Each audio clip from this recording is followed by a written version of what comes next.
mempersilakan hambanya Pendeta John untuk menyampaikan renungan firman Tuhan dan selanjutnya memimpin sakramen perjamuan kudus. Mari kita berdoa, saudara. Tuhan Bapa kami yang di surga, Bapa yang kami kenal dan yang kami sapa di dalam nama Tuhan Yesus. Kami sungguh bersuka cita Tuhan, jika pada hari ini, di hari Minggu ini, Tuhan masih memberikan kami kesempatan untuk datang ke rumah Tuhan, menyembah Allah, bahkan juga melayani Allah. Tuhan, sebelum kami lebih jauh menyembah dan melayani Allah, kami mohon Roh Kudus menguasai hati dan pikiran kami. Sehingga ketika kami menyembah Allah, mendengarkan firman-Mu secara khusus, firman itu dapat kami mengerti dan dapat kami lakukan di dalam kehidupan kami sehari-hari. Kami percaya bahwa sepanjang ibadah ini, Tuhan ada di tengah-tengah kami yang akan menyertai dan memberkati ibadah kami ini. Terpujilah nama-Mu Tuhan. Dalam nama Tuhan Yesus, kami sudah berdoa dan bersyukur. Shalom saudara yang kekasih dalam Tuhan Yesus. Puji Tuhan jika hari ini Tuhan memberikan kita cuaca yang sangat cerah, sehingga membuat kita bisa datang di tempat ini menyembah Dia. Dan sebenarnya bukan hanya itu, sebenarnya cuaca pun bukan merupakan satu penghalang bagi kita untuk datang beribadah, terutama cuaca yang kurang baik, seperti yang terjadi ibadah yang baru saja berlangsung tadi pagi. Hujan begitu deras. Sebelum saya datang di rumah Tuhan, siap untuk melayani Dia, di dalam pemikiran saya, mungkin hanya yang hadir sekitar 20 orang, 30 orang paling banyak. Tetapi apa yang terjadi saudara? Saya cukup terharu dengan orang-orang yang datang di kebaktian. Di tengah-tengah hujan yang begitu deras, mereka masih datang beribadah di rumah Tuhan. Yang kalau tidak salah, di ibadah yang pertama yang hadir kurang lebih 77 orang. Hari ini pun tidak mengurangi semangat saudara. Walaupun tidak ada hujan yang deras, tetapi saya pun percaya saudara punya kerinduan yang besar, hati yang tulus, hati yang penuh dengan kerinduan untuk menyembah Allah. Dan saya pun percaya ketika saudara menyembah Allah pada hari Minggu ini, saat ini, Tuhan melihat penyembahan saudara. Dan ingatlah, penyembahan saudara tidak akan pernah sia-sia ketika saudara melakukannya dengan sikap hormat dan takut akan Dia dalam roh dan kebenaran. Saya ingin mengajak kepada saudara untuk membuka Alkitab saudara, membaca Alkitab saudara dari Injil Lukas pasal 15. Injil Lukas pasal 15 ayat yang ke-11 hingga ayat yang ke-32. Lukas pasal yang ke-15 ayat yang ke-11 hingga ayat yang ke-32. Saya tidak membacakan seluruh perikop ini, seluruh cerita ini. Tetapi saya percaya saudara pernah mendengarkan kisah ini. Bahkan saudara pernah membaca kisah perumpamaan anak yang hilang ini. Saya ingin mengajak kepada saudara membaca beberapa bagian. Yang pertama kita akan membaca ayat yang ke-11 hingga ayat yang ke-14. Lukas 15 ayat yang ke-11 hingga 14 berbunyi demikian. Perumpamaan tentang anak yang hilang. Yesus berkata lagi, ada seorang mempunyai 2 anak laki-laki. Kata yang bungsu kepada ayahnya, Bapa, berikanlah kepadaku bagian harta milik kita yang menjadi hakku.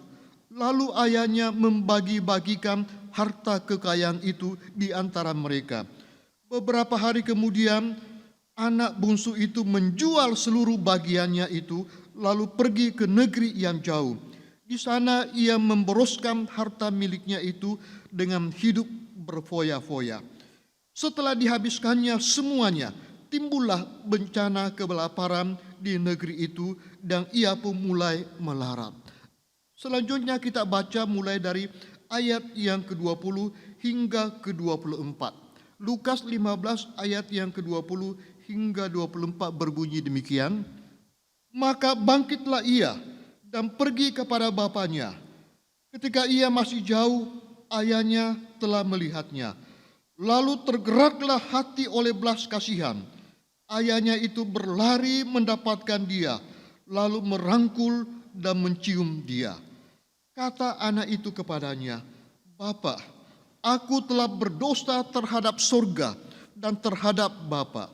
Aku tidak layak lagi disebut anak Bapa. Tetapi ayah itu berkata kepada hamba-hambanya, lekaslah, bawa kemari jubah yang terbaik, pakaikanlah itu kepadanya, dan kenakanlah cincin pada jarinya dan sepatu pada kakinya. Dan ambillah anak lembu tambung itu, sembelihlah dia, dan marilah kita makan dan bersuka cita. Saudara yang saya kasih dalam Tuhan Yesus, ada seorang ahli teologi yang sangat terkenal dari Swiss. Dia bernama Dr. Karba. Pada suatu hari ketika dia memberikan ceramah di Amerika Serikat, ada seorang mahasiswa bertanya kepada dia, Dr. Barth, apakah pemikiran yang terbesar yang pernah terlintas di dalam pikiran Anda? Cukup lama dia berhenti dan memikirkan jawabannya. Apa jawaban Dr. Barth ini, saudara? Dengan sederhana dia berkata demikian, Yesus mengasihiku. Ini yang aku tahu. Alkitab mengajarkanku akan hal ini. Luar biasa, saudara. Jawaban yang sederhana ketika ditanya, pemikiran apa? Pemikiran terbesar apa yang pernah ada di dalam pikiran Anda? Ketika saya bertanya kepada saudara hari ini, pemikiran yang terbesar apa yang pernah terlintas di dalam pikiran saudara? Mungkin ada yang menjawab, saya ingin menjadi orang kaya yang besar. Saya ingin menjadi pengusaha yang besar. Saya ingin mempunyai rumah yang besar. Saya ingin menjadi orang yang kaya. Ketika saya kaya, maka saya akan menyumbangkan uang saya untuk gereja yang saya kasihi, GKPJ.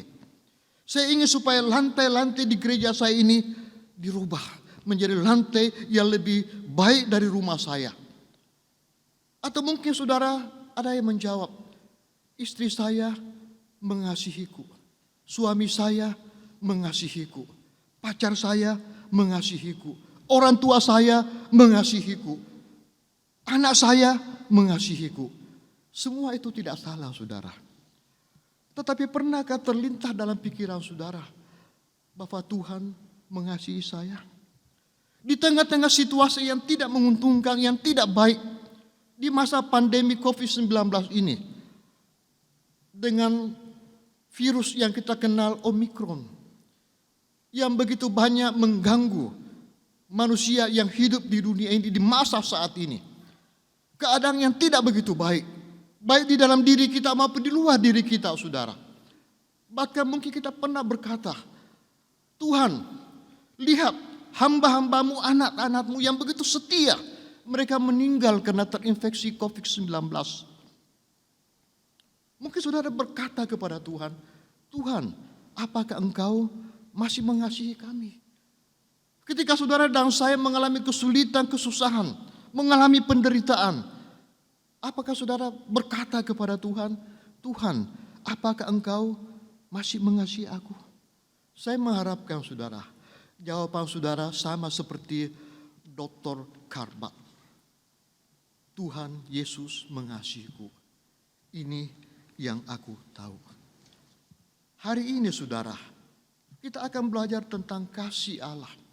Tadi pagi liturgis MC berkata, bulan Februari adalah bulan cinta kasih. Mengapa saudara? Karena kita semua sudah tahu bahwa pada bulan Februari ada tanggal 14, di mana begitu banyak orang merayakan Valentine Day, hari kasih sayang. Bahkan beberapa waktu yang lalu saya sempat membaca sebuah artikel bahwa di seluruh dunia ada kurang lebih 1 miliar kartu ucapan selamat Valentine yang dikirim di seluruh dunia. Bukan masa sekarang, beberapa tahun yang lalu, saudara. Ini menandakan apa? Manusia membutuhkan cinta kasih. Manusia membutuhkan kasih. Mungkin saudara berkata, saya sudah mendapatkan kasih dari manusia. Dari istri saya, suami saya, anak saya, ayah saya, orang tua saya. Tidak salah saudara. Tetapi seberapa besar kasih mereka kepada saudara? Yang ingin saya sampaikan kepada saudara, ada satu kasih yang tidak bersyarat, tanpa syarat. Kasih yang begitu besar saudara. Yang tadi sudah dinyanyikan, yang tadi kita sudah nyanyikan PPK nomor yang ke-21 saudara. Sebuah lagu luar biasa, kasih Allah. Lagu ini dipercayai dikaram oleh seorang yang bernama Frederick M. Letman. Dia ada satu bait dari lagu ini yang ditemukan di salah satu dinding, di salah satu ruangan di rumah sakit jiwa, di mana ditulis oleh seorang yang dianggap gila, tetapi mengenal kasih Allah. Memang berbagai macam pro kontra tentang siapa yang sebenarnya mengaram lagu ini, menulis syair ini. Tetapi intinya adalah apa saudara?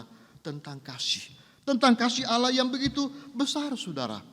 Saya ingin sekali lagi membacakan syair lagu ini. Indah sekali PPK nomor 21.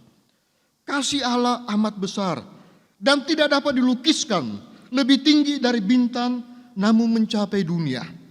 Mengaruniakan anaknya, memberi kemenangan, mendamaikan dan mengampuni orang-orang berdosa. Walau dengan dawat selaut, langit dijadikan kertas, tiap batang sebagai pena, tidak mungkin akan melukiskan kasih Allah yang besar. Langit dari timur ke barat tak akan memuatnya. Dan ada satu syair yang sangat indah saudara di lagu ini. Yang bercacat dikasihinya, diampuni disembuhkan, kasih Allah tidak terbatas. Kau pun dapat menikmati walaupun dunia ini berakhir dan kuasanya lenyap. Kasih Allah tetaplah teguh, kekal selama-lamanya. Inilah kasih Allah yang luar biasa saudara. Kasih yang kekal.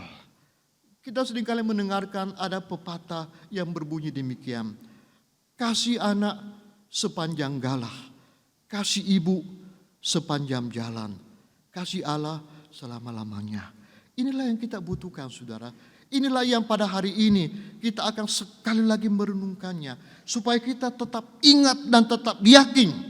Dunia bisa berubah, keadaan bisa berubah. Situasi di sekeliling saudara bisa berubah. Bahkan kehidupan saudara yang dulunya begitu nyaman, begitu enak, tiba-tiba berubah berantakan kacau balau saudara. Saudara berubah, kasih manusia bisa berubah. Tetapi kasih Allah tidak akan pernah berubah saudara. Dia kekal selama-lamanya. Kita seringkali mendambakan, mengagun-agunkan kasih ibu yang luar biasa, benar dan tidak salah saudara. Tapi kasih ibu juga hanya sebatas jalan, sepanjang jalan saudara. Ada ujungnya, ada akhirnya. Tetapi kasih Allah tidak mempunyai batas saudara. Dan tanpa syarat. Apa yang saya katakan tadi saudara, saya kutip dari sebuah buku dasar-dasar iman Kristen yang ditulis oleh James Boyce. Dia pun berkata demikian. Jika kita mau mengenal kasih itu, maka pertanyaannya adalah demikian. Sudahkah Anda mengenal dia? Mengenal dia. Siapa itu saudara? Saudara yang kekasih dalam Tuhan Yesus. Saya ingin mengajak kepada saudara untuk mengenal kasih Bapa yang luar biasa saudara. Yang sudah kita baca tadi. Kisah tentang anak yang hilang. Saya percaya ketika saya mengajak saudara membaca perikop ini. Sudah terlintas di dalam pikiran saudara. Di dalam pikiran saudara sudah membayangkan kisah ini. Kisah di mana ada 3 nama yang menjadi aktor di perikop ini. Anak yang hilang atau anak yang bungsu, anak yang hilang ini menggambarkan orang-orang yang terbuang secara sosial, secara moral. Si bungsu menggambarkan orang Yahudi yang merasa diri benar. Dan Bapa sang ayah itu menggambarkan apa? Menggambarkan kasih Allah. Kebapaan dari Allah. Kasih Allah yang luar biasa besar saudara. Kisah ini sangat indah saudara. Yang sekali lagi menceritakan tentang anak yang hilang. Anak yang hilang terhilang di dalam dosa, anak yang terhilang dalam pengenalan dirinya, pengenalan akan Allah, bahkan pengenalan terhadap sesamanya, saudara. Apa yang terjadi dengan Bapa yang ditulis di kisah ini? Lukas 15 ayat yang ke-11 hingga 32. Alkitab dengan jelas dan indah melukiskan kisah ini. Perumpamaan ini sendiri diajarkan oleh Tuhan Yesus. Apa yang terjadi dengan sang Bapa ini? Apa yang terjadi dengan ayah ini, saudara? Alkitab memberitahukan kepada kita, sang Bapa ini walaupun ditinggalkan oleh anak yang sangat dia kasihi, kalau boleh saya katakan mengkhianati dia, meninggalkan rumahnya, bahkan meminta hak yang sebenarnya belum merupakan haknya. Karena seorang tua akan membagikan harta warisannya. Ketika dia sudah meninggal baru bisa dibagikan harta warisan itu, yang merupakan hak dari setiap anak. Ada yang 1/3, ada yang 2/3 dan seterusnya, saudara. Saudara yang kekasih dalam Tuhan, bagaimana hati seorang ayah ini, hati seorang bapak ini melihat anaknya yang sudah mengecewakan dia, yang sudah meninggalkan dia. Alkitab dengan jelas berkata apa? Dan banyak penafsir sepakat berkata, sang bapak ini, sang ayah ini menunggu, menanti anaknya dengan penuh kerinduan. Bahkan ada seorang penafsir berkata, setiap hari bapak ini berdiri di depan pintu, melihat jauh ke depan, menunggu sang anak untuk kembali, saudara. Ini adalah hati yang berbelas kasihan, saudara. Hati yang penuh dengan kerinduan. Hati juga yang penuh dengan kesabaran. Bapak ini bukannya rindu supaya anaknya kembali, tetapi juga dia dengan sabar menanti anaknya itu kembali. Jadi kalau boleh saya katakan, bapak ini memiliki kerinduan, kesabaran untuk menanti anaknya ini. Sehingga apa yang terjadi, saudara? Kisah ini memberitahukan kepada kita, anak ini menyadari kesalahannya. Dia menyesali kesalahannya dan dia bertindak dan mengakui bahwa dia salah. Lukas 15, 17-19 memberitahukan kita hal itu. Sehingga dia kembali ke rumah ayahnya, saudara. Ketika dia kembali, apa yang terjadi? Mungkin sudah terpikirkan juga. Penampilannya tidak seperti dengan dulu. Ketika dia masih berada tinggal dengan bapaknya. Punya pakaiannya luar biasa indah. Tetapi ketika dia sudah meninggalkan orang tuanya, rumahnya, kita kenal kisah ini. Dia sangat melarat. Bisa terjadi penampilannya tidak sebagaimana seperti dulu. Berantakan, mukanya rusak mungkin, bajunya busuk. Tetapi apa yang terjadi, saudara? Alkitab memberitahukan kepada kita sesuatu yang sangat indah. Lukas 15 ayat 20 berkata apa? Ayahnya dari jauh, melihat jauh ke depan. Dia melihat ada yang datang kepada dia. Dan Alkitab berkata apa? Dia tahu bahwa itu adalah anaknya yang pulang. Mengapa dari jarak yang sangat jauh dia bisa mengenal si anak itu, si anak bungsu itu, saudara? Tidak lain tidak bukan, saudara, karena kasih. Kasihlah yang membuat sang bapak ini bisa mengenal sang anak itu. Inilah mata yang berbelas kasihan, mata yang cepat melihat, saudara. Dia melihat siapa yang kembali itu. Beberapa tahun yang lalu saya pernah berkata kepada saudara, saya mengutip sebuah pepatah yang berbunyi demikian. Kasih melihat melalui teleskop. Kebencian melihat melalui mikroskop. Saudara bisa membayangkan dan mengerti apa arti kalimat ini. Kasih melihat melalui teleskop. Teleskop adalah sebuah alat yang bisa melihat orang, benda, siapapun juga dari jarak yang sangat jauh. Inilah kasih, saudara. Kasih seorang bapak. Saya membayangkan, atau saudara juga bisa membayangkan, ketika ada anak saudara seperti kisah anak yang terhilang ini. Ketika dia kembali kepada saudara, sebagai anak mantan, anak nakal, anak yang sudah berkhianat, bahkan mengambil harta benda, menghambur-hamburkan. Mungkin saudara terpikirkan, saudara tidak akan menanti dia lagi. Saudara tidak akan menunggu dia lagi. Mungkin tidak ada kerinduan, apalagi kesabaran. Tetapi Bapak ini, ayat ini menanti anak itu kembali dengan penuh kerinduan dan penuh kesabaran, saudara. Luar biasa. Kalau saudara membaca di dalam Lukas 15, terutama ayat yang ke-20 lagi, saudara.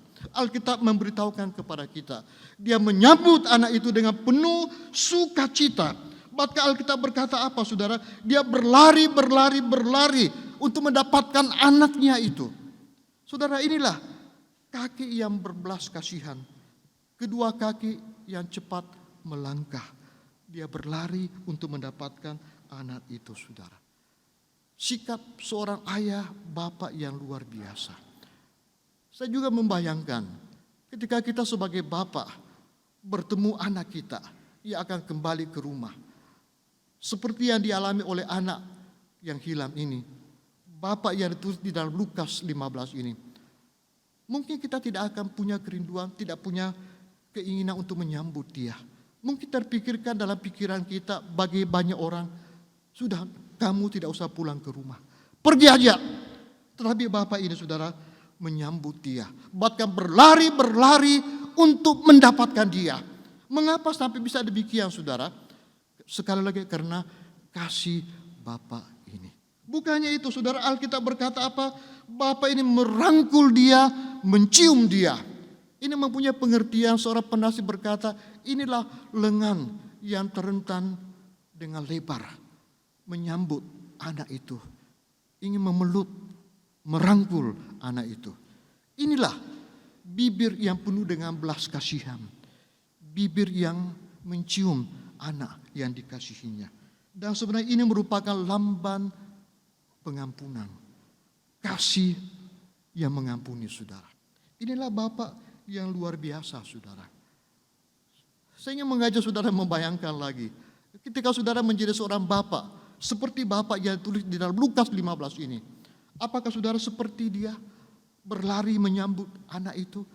Apakah saudara merangkul dia, saudara? Mungkin tidak merangkul tetapi memukul, membanting mungkin, ya, atau mencekik. Ya. Mungkin kita tidak mencium dia, malah kita menempelin dia, saudara. Bapak ini tidak melakukan hal itu, saudara. Dia mempunyai belas kasihan yang luar biasa. Lengan yang penuh dengan belas kasihan. Bibir yang penuh dengan belas kasihan, saudara. Inilah anak yang hilang. Ketika dia kembali bertemu dengan ayahnya, bapaknya. Kita melihat kisah ini dan banyak penasihat memberikan tafsiran yang luar biasa. Berkata, bapak ini tidak memberikan kesempatan kepada anaknya untuk ngomong sepatah pun juga. Tetapi dia lebih dulu bertindak sebagai wujud kasihnya kepada anak yang dikasihinya ini. Dan akhirnya apa yang terjadi, saudara? Sesudah itu ketika dia menyambut dengan penuh sukacita, merangkul, mencium, baru diberikan kesempatan untuk apa? Berbicara. Apa yang dikatakan oleh anak yang hilang ini, si bungsu ini? Lukas 15:21 berkata apa? Dia menyesali. Dia menyadari dosanya. Dia menyadari kesalahannya. Kesalahan di Alkitab dia katakan, aku bersalah terhadap sorga dan terhadap Bapa. Aku tidak layak lagi menjadi anakmu. Saudara, anak yang hilang ini menyadari bahwa apa yang sudah dia lakukan. Baik ketika dia masih berada di rumah bapaknya. Ketika akan meninggalkan rumah bapaknya. Bahkan ketika akan kembali. Dia menyadari dia adalah orang yang sangat berdosa. Tetapi mengapa dia tetap kembali, saudara? Karena dia tahu, dia mengenal siapa bapaknya. Bapak yang penuh dengan kasih sayang, saudara. Saudara yang kekasih dalam Tuhan Yesus, apakah cukup demikian kisah ini? Tidak, saudara. Lukas 15 ayat yang ke-22 memberitahukan kepada kita, anak ini diberikan sesuatu. Bukan itu ayat yang ke-23 dari Lukas 15, diadakan perjamuan, pesta. Apa yang diberikan oleh bapak ini kepada anaknya, Alkitab berkata apa? Sang bapak ini menyuruh hamba-hambanya untuk menyediakan, memberikan jubah. Jubah ini merupakan tanda kehormatan, lambang status. Bukan hanya jubah, tapi Alkitab berkata diberikan cincin yang merupakan tanda kedudukan tinggi dan juga kekuasaan. Melambangkan apa ini, saudara? Anak ini dipulihkan kedudukannya sebagai anak. Anak yang terhilang ini pulihkan kedudukannya sebagai anak.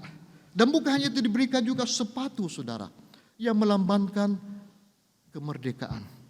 Dia bukan budak lagi, tetapi dimerdekakan, saudara. Ini melambangkan tentang seorang budak. Kalau budak itu tidak pernah memakai sepatu. Tetapi anak ini diberikan sepatu. Walaupun anak ini menyadari dia siap menjadi pelayan ayahnya, dia siap menjadi budak ayahnya, tetapi ayahnya memberikan yang terbaik melebihi apa yang pernah dipikirkan oleh anak ini, saudara. Inilah kisah yang luar biasa, saudara. Bukan hanya itu, tapi Alkitab berkata apa? Sang ayah ini mengadakan perjamuan pesta dengan menyediakan lembu tambung. Lembu yang sudah lama dipelihara dan memang dipersiapkan untuk menyambut anaknya. Ketika kembali ke rumahnya akan diadakan pesta. Sebagai tanda apa, saudara? Perjamuan ini sebagai tanda sudah pulihnya persekutuan, hubungan yang baik antara bapa dengan anak. Sekali lagi, saudara, inilah kasih Bapa, kasih yang memulihkan, kasih yang mengampuni. Saudara, kita tidak jauh berbeda dengan anak yang hilang ini. Begitu banyak orang-orang yang kita kenal, mungkin bukan kita, saudara, atau mungkin kita, saudara, kita pernah menjadi anak yang hilang, menjadi anak yang seperti dikisahkan di dalam Lukas 15 ini. Kita berdosa, bersalah terhadap Tuhan, terhadap sesama kita, saudara. Tetapi apa yang terjadi? Karena kasih karunia-Nya, kasih-Nya lah, Dia menyambut kita kembali, menerima kita sebagai anak Allah. Begitu banyak orang-orang Kristen yang pernah saya kenal, dulu begitu baik, menjadi anak yang hilang, meninggalkan Tuhan, meninggalkan pelayanan, meninggalkan gereja. Tetapi ketika sadar, menyesali dosa-dosanya, bertobat, dia kembali kepada Tuhan, Tuhan menerima dia, bahkan memakai mereka dengan luar biasa. Inilah kasih Allah, saudara. Kasih yang melepaskan kita dari murka Allah. Kasih yang menjadikan kita milik Allah dan Allah menjadi milik kita. Kasih yang memberikan kita pengampunan, saudara. Pengampunan yang luar biasa yang mungkin tidak akan pernah bisa diberikan oleh manusia, saudara. Tetapi diberikan oleh Allah. Tuhan begitu mengasihi kita, saking besarnya kasih-Nya. Dia mau meninggalkan kemuliaannya di surga. Datang ke dalam dunia menjadi manusia. Mati untuk menebus dosa saudara dan saya. Mati di atas kayu salib. Kematian seseorang di kayu salib adalah kematian yang tidak begitu baik bagi orang Yahudi. Tetapi dia mati di kayu salib. Dan sebenarnya salib ini sekali lagi mengingatkan kita. Dan memang mengingatkan kita ketika saudara setiap minggu datang ke gereja. Salib yang ada di depan saudara, tidak ada gambar yang lain kecuali salib yang sederhana ini, saudara. Mengingatkan saudara dan saya kasih Allah yang luar biasa. Dia sudah berkorban untuk saudara dan saya di atas kayu salib untuk menebus dosa-dosa saudara. Tidak ada satu pengorbanan yang lebih besar, saudara, selain daripada dia mengorbankan dirinya untuk saudara. Dia memberikan dirinya untuk saudara. Ada seorang hamba Tuhan yang pernah bercakap-cakap dengan sepasang suami istri. Dia tahu bahwa pasangan suami istri ini mengalami kesulitan di dalam pernikahan mereka. Ada kepahitan, ada sakit hati, salah pengertian satu sama lain di antara mereka. Sehingga apa yang terjadi? Pernikahan satu pasang suami istri ini berantakan. Ada kisah dan di situ dikisahkan suami ini marah besar. Ketika dia marah besar, dia berkata demikian kepada istrinya. Aku memberimu segala-galanya. Aku memberimu rumah baru. Aku memberimu mobil baru. Aku memberimu semua pakaian yang kau pakai. Dan masih banyak yang aku berikan kepadamu. Ketika sang suami ini selesai berbicara, akhirnya sang istri berkata dengan sedih. Dia berkata demikian. Semua itu memang benar. Bahwa kamu telah memberiku segala-galanya. Kecuali dirimu. Saudara, perkataan yang luar biasa, saudara.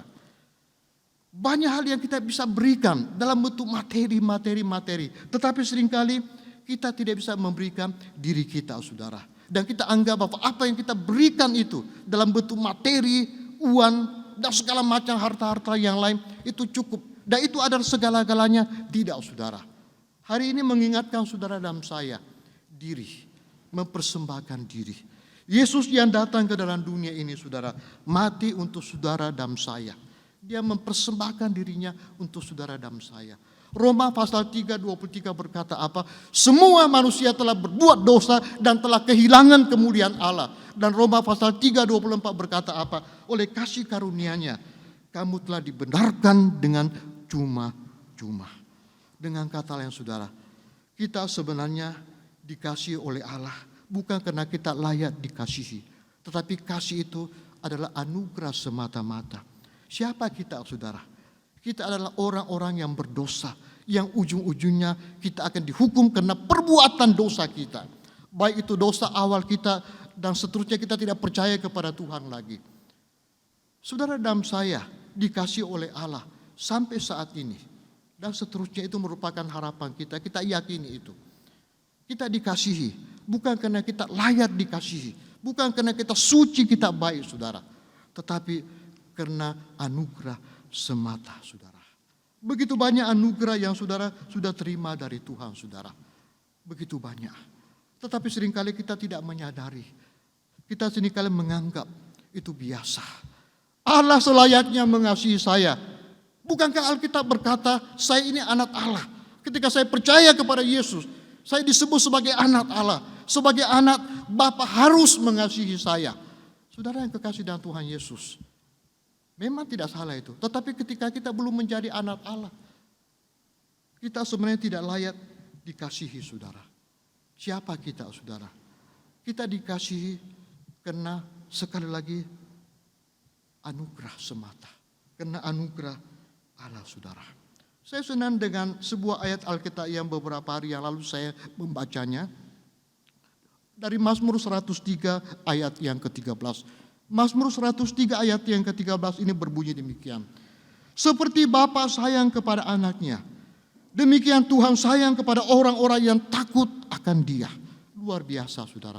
Mazmur 103 ayat yang ke-13. Seperti Bapa sayang kepada anak-anaknya, demikian juga dengan Tuhan sayang kepada orang-orang yang takut akan Dia. Tuhan tahu yang terbaik untuk kita, saudara. Tuhan sayang kepada kita sehingga Dia tahu yang terbaik yang Dia akan berikan kepada saudara dan saya.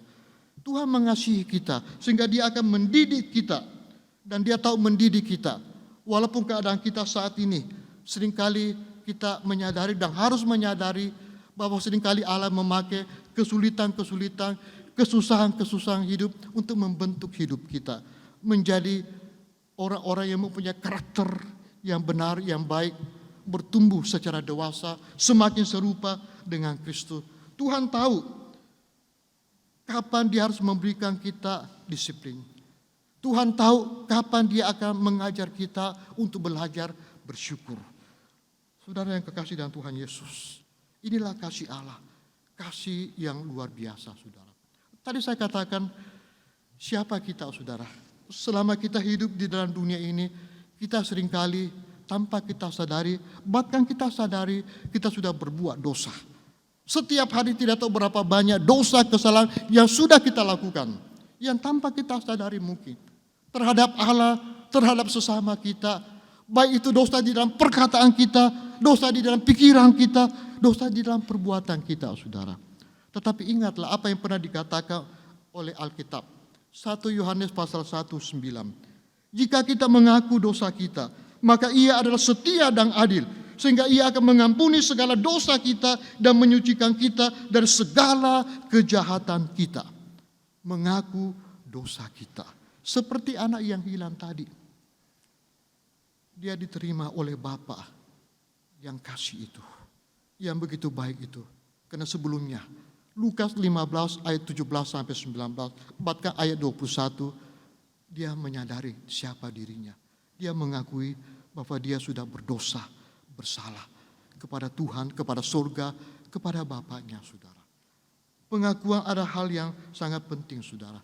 Ketika kita bersalah, memang seringkali ketika kita mengaku dosa kita, salah kita kepada manusia, seringkali ujung-ujungnya mungkin merugikan kita. Tetapi ingatlah, ketika saudara mengakui dosa saudara di hadapan Tuhan, Tuhan tidak pernah mempermalukan saudara. Ketika saudara dan saya, kita semua mengakui dosa kita di hadapan manusia, bisa terjadi dan banyak terjadi, kita dipermalukan. Tetapi ketika kita mengakui dosa kita di hadapan hadirat Allah, maka kita tidak akan pernah dipermalukan Tuhan. Saudara, inilah keyakinan saya, dan saya harap ini juga merupakan keyakinan saudara. Kita adalah orang-orang yang berdosa. Roma 3:23 berkata, semua orang telah berbuat dosa, kehilangan kemuliaan Allah. Kemuliaan Allah yang sudah ada pada manusia yang pertama itu hilang karena ketidaktaatan, karena dosa saudara. Sehingga mereka harus diusir dari taman yang begitu indah. Putus hubungan dengan Allah. Mati secara rohani saudara. Tetapi saudara, karena kasih Allah lah, maka Tuhan mengampuni mereka. Ada satu rencana penebusan keselamatan yang luar biasa. Saudara, bagaimana ketika kita berdosa, berbuat salah saudara, pasti tidak akan pernah enak saudara. Saudara pernah berbuat dosa, berbuat salah, suami kepada istri, istri kepada suami, anak kepada orang tua kepada anak, saudara antar saudara, ada dosa, ada kesalahan yang kita sembunyikan, yang mereka tidak tahu saudara, yang tidak pernah kita mau mengakuinya. Baik seorang suami kepada istrinya ketika dia mengalami perselingkuhan, demikian juga dengan sebaliknya, kecurangan di dalam ekonomi, keuangan, tidak mau mengakuinya saudara, dan itu adalah dosa yang dia simpan di dalam dirinya, yang menjadi racun bagi hatinya saudara. Ada rasa bersalah yang terus menerus, yang dia harus pikul seterusnya ketika dia tetap tidak mau mengakui dosanya. Sekali lagi saudara, dosa apapun yang saudara alami saat ini, saudara dan saya punya kesempatan untuk mengakui dosa kita. Mohon ampun dari Allah untuk setiap dosa dan kesalahan kita. Alkitab berkata di dalam Mazmur 32 ayat yang pertama, berbahagialah orang yang diampuni pelanggaran-pelanggarannya. Memang benar saudara, berbahagialah orang yang diampuni pelanggaran-pelanggarannya dan ditutupi dosanya. Saya akan bacakan Mazmur 32 ayat yang pertama. Berbahagialah orang yang diampuni pelanggarannya, yang dosanya ditutupi.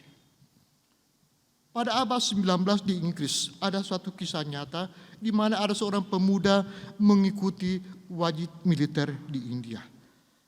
Ketika dia memulai wajib militer ini, dia seringkali mendengarkan letusan peluru yang begitu keras sehingga mengganggu dirinya, membuat dia merasa takut.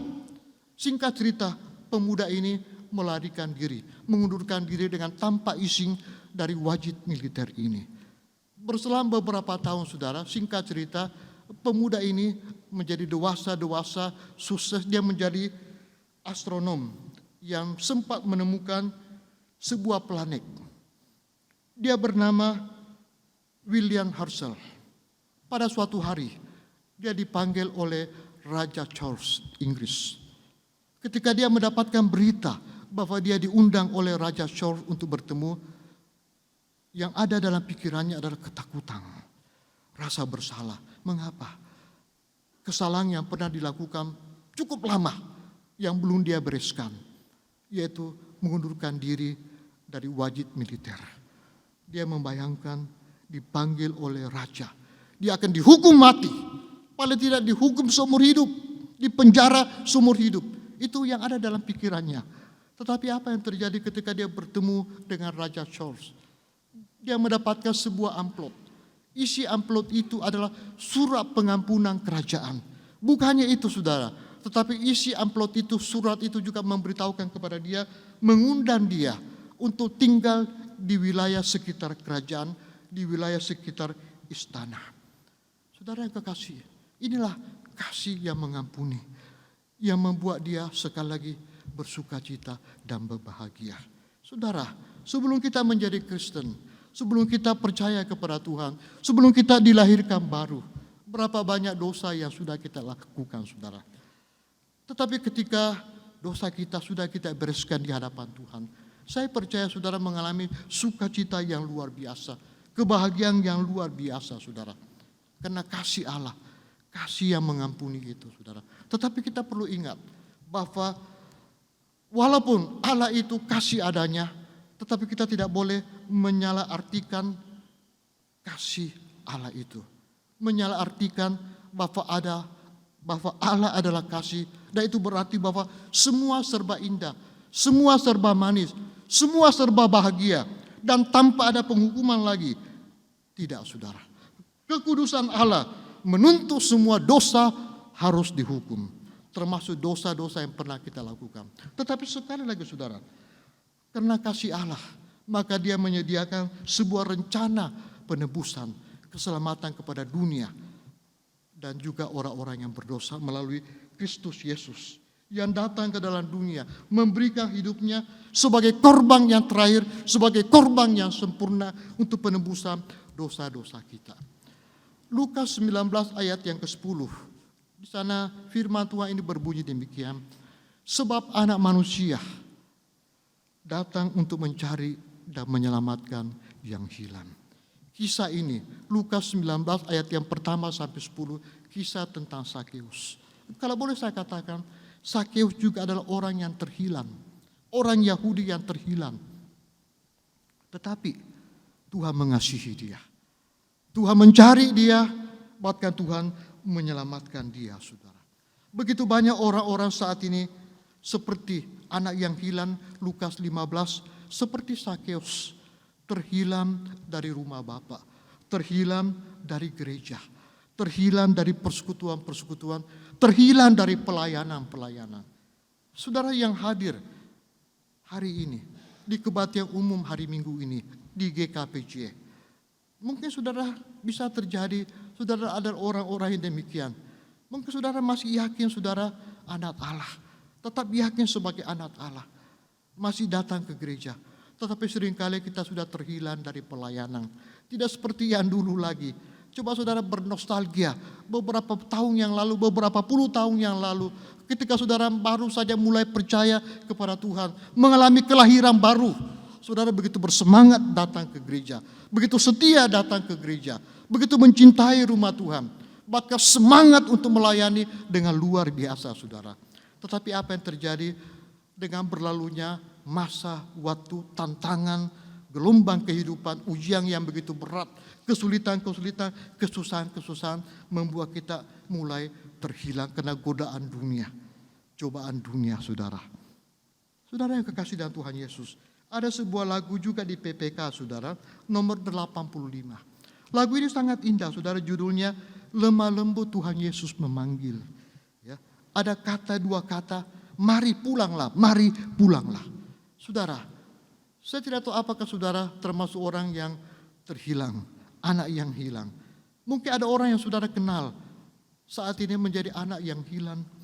Saudara, sampaikan kepada mereka, mari pulang kepada Bapa. Bapa yang sungguh mengasihi. PPK nomor 85. Lagu ini saya bacakan untuk saudara lagi. Saya sebenarnya ingin menyanyikan lagu ini untuk saudara, tetapi suara saya tidak terlalu bagus, nanti saudara tidak mau mendengarkan kalimatnya.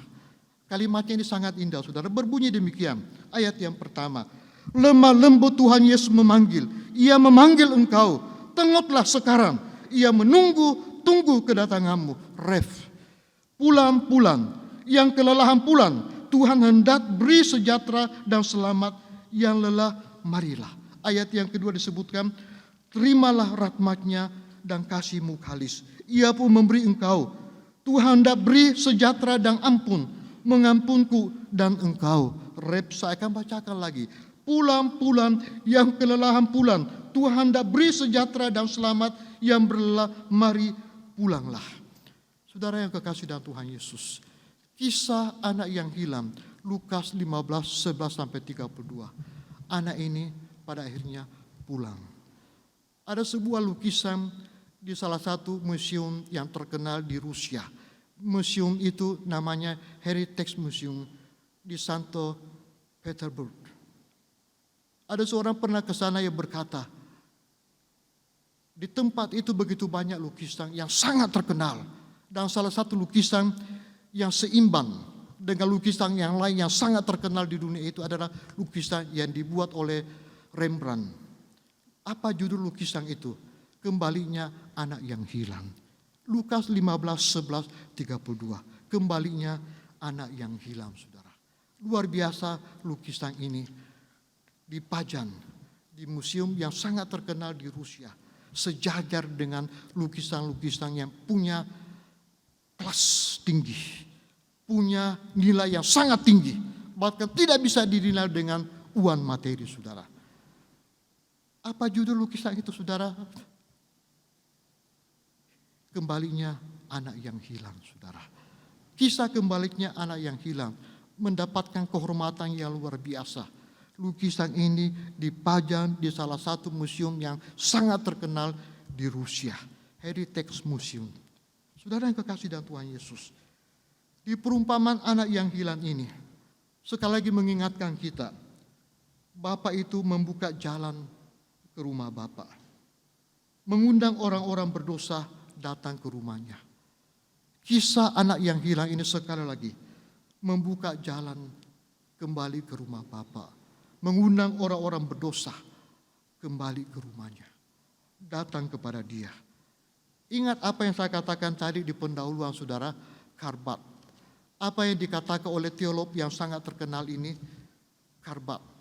Ketika ditanya, apakah pemikiran yang terbesar yang pernah terlintas di dalam pikiranmu? Karbat berkata, Yesus mengasihiku. Ini yang aku tahu. Alkitab mengajarkanku demikian. Saudara, inilah yang harus kita tahu, saudara, bahwa Yesus mengasihi kita.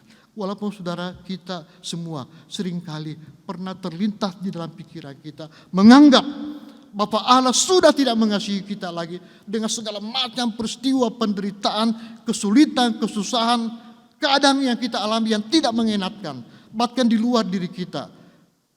Dan kita berkata, Tuhan tidak mencintai orang Kristen lagi. Tuhan tidak mencintai saya lagi. Saya mengalami penderitaan. Banyak hamba-hamba Tuhan yang meninggal karena COVID-19. Banyak anak-anak Tuhan yang meninggal karena pandemi COVID-19 ini, karena virus ini. Tuhan tidak mencintai mereka. Apakah demikian, saudara? Tidak. Apapun keadaan yang terjadi dalam dunia ini, Tuhan punya maksud tertentu yang memang kalanya sulit kita mengerti. Tetapi sekali lagi, saudara, kasih Tuhan tidak berubah. Kasih anak hanya sepanjang gala. Kasih ibu hanya sepanjang jalan, saudara. Tetapi kasih Allah sepanjang selama-lamanya. Kasih Allah selama-lamanya, saudara. Di renungan santapan harian yang saudara terima, khususnya di bulan Februari tanggal 11. Saya membaca secara tidak sengaja, saudara, santapan rohani tanggal 11 bulan 2. Judulnya adalah Suara Bapa. Saya tertarik dengan judul ini, Suara Bapa. Apa maksudnya? Saya melihat ada ayat Alkitab Matius 3:17. Apa bunyi Matius 3:17? Ayat ini berbunyi demikian. Inilah anak yang kukasihi, kepadanya lah aku berkenan. Ketika Tuhan Yesus dibaptis oleh Yohanes Pembaptis, suara ini muncul. Suara Bapa dari surga berkata, inilah anak yang kukasihi, kepadanya lah aku berkenan. Suara dari surga ini memproklamirkan identitas Yesus kepada Yohanes Pembaptis, bahkan kepada orang-orang yang ada di sekelilingnya.